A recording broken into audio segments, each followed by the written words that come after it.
নমস্কাৰ বন্ধু বান্ধৱীসকল, নতুনতাৰ ভিতৰত সকলোকে স্বাগতম জনাইছোঁ। এটা ভাল খবৰ লৈ আপোনালোকৰ ওচৰলৈ আহিছিলোঁ। যিসকলে 2022 চনৰ APSCৰ CCৰ প্ৰিলিমছটো পাছ কৰিলে তেওঁলোকে স্কলাৰশ্বিপ লাভ কৰিব। অলৰেডি SC আৰু ST সকলৰ স্কলাৰশ্বিপৰ নটিফিকেশ্যন আগতে আহি গ'ল। এইবাৰ OBC খিনি আহিছে। আপোনালোকে কেনেকৈ এপ্লাই কৰিব লাগিব আজি চাওঁ আহক। এখন হ'ল আপোনালোকৰ এপ্লিকেশ্যন ফৰ্মখন। এখন ফিল আপ কৰি আপোনালোকে লগতে কিছুমান নথিপত্ৰ বিচাৰিছে, যিবোৰ ডকুমেণ্ট বিচাৰে সেইবোৰ আপোনালোকে সেলফ এটেচ কৰি আপোনালোকে বাই পোষ্ট বা নিজে গৈ আপোনালোকে দি থৈ আহিব লাগিব। ইয়াত লিখা আছে application are invited from intending candidates for financial assistant to OBC student for appearing in the final examination of Assam Public Service Commission APSC in the year 2023 as per prescribed format given below.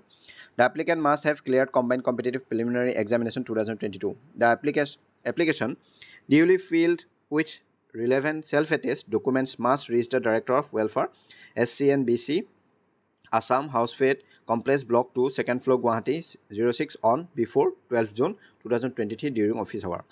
আপোনালোকে এইটো এড্ৰেছত 22 June তাৰিখৰ আগত আপোনালোকে নিজৰ নথিপত্ৰখিনি লগতে এইখন fill up কৰি আপোনালোকে বাই পোষ্ট বা নিজে গৈ আপোনালোকে দি থৈ আহিব পাৰিব।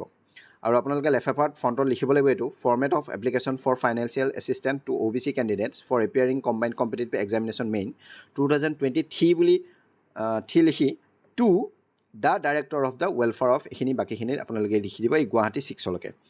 সেইখিনি হ'ল। তাৰ নেক্সট আহিব আপোনাৰ ফৰ্মখন এনেকৈ এইখিনি লিখিব, আপোনালোকৰ যিটো ৰিচেণ্ট ফটোগ্ৰাফ এটা এইখিনি লগাব। আৰু ইয়াত দিছে all fields are to provided correctly in the block letters only. আপোনালোকে ডাঙৰ হাতত লিখিব। নেম অফ এপ্লিকেণ্ট নিজৰ নামটো লিখিব। Name of the father mother guardian, যদি দেউতাক নাই মাকৰ নাম, যদি মা দেউতা নাই তেন্তে নিজৰ গাৰ্জেনৰ নাম লিখিব। জেণ্ডাৰ, কাষ্ট আৰু এনক্ল'জ কপি অফ কাষ্ট চাৰ্টিফিকেট। আপোনালোকৰ কাষ্টটো লিখিবই, OBC আহিছে যেতিয়া OBC লিখিব লাগিব আৰু OBC কাষ্ট চাৰ্টিফিকেটখন লাগিব। Date of birth enclose age proof certificate. আপোনালোকে নিজৰ বাৰ্থ চাৰ্টিফিকেটো দিব পাৰে নাইবা মেট্ৰিকৰ বা এডমিট কাৰ্ড আপোনালোকে এটেচ কৰিব পাৰে। Mobile number, email ID, education qualification, year of CC prelims এইটো 2022 চনেই হ'ব, কাৰণ আমি 2022 চনত দিছোঁ যেতিয়া 2022 চনেই হ'ব। Roll no of CC preliminary enclose copy of admit card. আপোনালোকে প্ৰিলিমিনাৰী এক্সামিনেশ্যনৰ দিওঁতে যিখন এডমিট কাৰ্ড আছিলে সেইখনৰ এটা কপি লাগিব আৰু লগতে আপোনাৰ ৰুল লংটো লাগিব। আৰু আপোনালোকৰ এড্ৰেছ প্ৰুফ এখন লাগিব, হয় আপুনি আধাৰ কাৰ্ড দিব পাৰে নাইবা ভোটাৰ ID দিব পাৰে। আৰু এইখিনি village, city, PO, district, state, pin এইখিনি আপোনালোকে লিখি দিব। ID প্ৰুফ আপোনালোকে আধাৰ বা পান যিকোনো এখন দিব পাৰে। আধাৰ বা পানৰ যিটো নাম্বাৰ থাকে সেইখিনি লিখি দিব। যদি পান দিয়ে পান কাৰ্ডৰ নাম্বাৰ, আধাৰ কাৰ্ড দিলে আধাৰ কাৰ্ডৰ নাম্বাৰ এইখিনি লিখি দিব।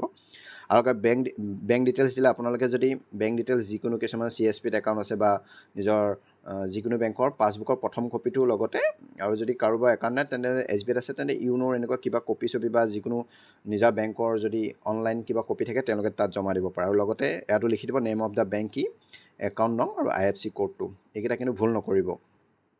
আৰু enclose proof of qualified for CC mains and CC mains admit card. যিহেতু মেইনৰ কাৰণে এপ্লাই কৰিলোঁ কিন্তু এতিয়ালৈকে আমাৰ এডমিট কাৰ্ড অহা নাই, সেয়েহে আপোনালোকে এটা কাম কৰিব, যিটো আপোনালোকে প্ৰিলিমছত পাছ কৰিলে আপোনালোকৰ প্ৰিলিমছৰ ৰিজাল্ট অফ ফাৰ্ষ্ট যিটো PDF আছিলে তাৰ প্ৰথম কপি ল'ব, আৰু যিখনত আপোনাৰ ৰুল লংটো আছিলে সেইখন কপিটো স্ক্ৰীনশ্বট মাৰি আপোনাৰ ৰুল লংটো হাইলাইট কৰি আৰু শেষৰ কপিখন এই তিনিখন আপোনালোকে একেলগে প্ৰিণ্ট আউট উলিয়াই ল'ব আৰু আপোনাৰ নিজৰ ৰুল লংটো হাইলাইট কৰি পেলাই আপোনালোকে প্ৰিণ্ট কৰিব। তাৰপিছত হ'ল সেইখিনি আপোনালোকে লিখি দিব, এইখিনিত ৰিজাল্ট বুলি লিখি দিব, প্ৰিলিমছ ৰিজাল্ট বুলি এইখিনি লিখি দিব পাৰিব। আৰু এইখিনি আপোনালোকে ডিক্লেৰেশ্যনটো প্লেচ আপোনাৰ নিজৰ ঠাইডোখৰ নাম লিখিব আৰু ডেট লিখিব যেতিয়া এপ্লাই কৰে, আৰু আপোনাৰ চাইনটো লিখিব। আৰু এইখিনিয়ে হৈছে আপোনালোকৰ প্ৰচেছটো। আৰু নোট বিল' আপোনালোকে আছে applicant who have already availed the benefit of the scheme of financial incentive earlier will not be eligible for benefit again. যিসকলে আগতে এইটো পাইছিলে তেওঁলোকে বৰ্তমান নাপাব, আৰু যদি কোনোবাই এতিয়ালৈকে লাভ হোৱা নাই তেওঁলোকে পুনৰ এপ্লাই কৰিব পাৰে, কিন্তু যিসকলে লাভ কৰিলে তেওঁলোকে এইটো কৰিব নোৱাৰিব বা তেওঁলোকে সেইটো লাভ নাপাব, এইটো স্কলাৰশ্বিপটো নাপাব। এইখিনি আছিলে আপোনালোকে এখন এই ফৰ্মখন যদি আপোনালোকে লাগে মোৰ টেলিগ্ৰাম চেনেলত আপোনালোকক দিয়া হৈ আছে দুইখন, এইখনো দিয়া হৈছে আৰু এটা নৰ্মেল ফৰ্ম এখনো ফৰ্মেট দুইটা মই বনাই থৈ দিছোঁ, আপোনালোকে তাৰ পৰা ডাউনলোড কৰি ল'ব পাৰিব। আৰু লগতে কি ডকুমেণ্টছ দিব লাগিব মই আকৌ এবাৰ কৈ দিছোঁ। আপোনালোকৰ নিজৰ ফটোগ্ৰাফ লাগিব, ৰিচেণ্ট ফটোগ্ৰাফ, তাৰপিছত caste certificate, date of birth certificate নাইবা এজ প্ৰুফ যিকোনো আপোনালোকৰ হায়াৰ ছেকেণ্ডেৰীৰ এডমিট কাৰ্ড হওক বা হায়াৰ ছেকেণ্ডেৰী চাৰ্টিফিকেট হওক আপোনালোকে যিকোনো এখন দিব লাগিব, লগতে ছেল্ফ এটেষ্ট।